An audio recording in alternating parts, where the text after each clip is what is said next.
আসসালামু আলাইকুম। আশা করি সবাই ভালো আছেন।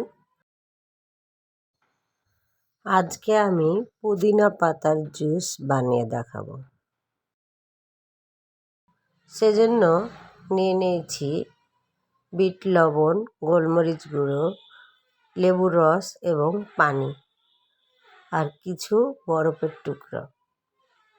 প্রথমে আমি ব্লেন্ডার জারে পুদিনা পাতাগুলো নিয়ে একে একে সব উপকরণ দিতে থাকবো।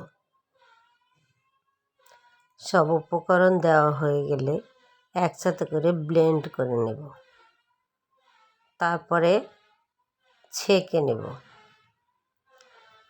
সবগুলো উপকরণই নিজে মাপ মতো পরিমাণ বুঝে দিতে হবে।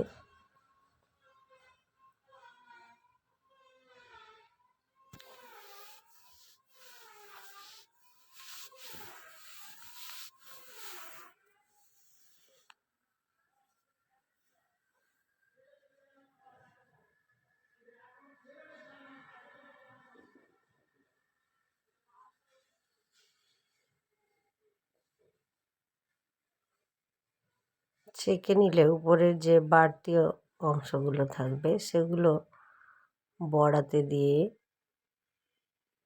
বড়া করলে বড়া টেস্টি হয়, বা কাবাব করলে কাবাবের সাথে মিক্স করলে টেস্টি হয়। এবার আমি মগে নিয়ে নিয়েছি পুদিনা পাতার রস এবং তাতে দিয়ে দিচ্ছি বরফের টুকরো এবং আরও কিছু পানি। ব্যাস, রেডি হয়ে গেল পুদিনা পাতার জুস। আপনারাও বাসায় ট্রাই করবেন। যে কোনো অতিথি আপ্যায়নে দিতে পারেন। ডায়াবেটিক্স রোগীদের জন্য খুব উপকারী এই জুস। ধন্যবাদ সবাইকে। আল্লাহ হাফেজ।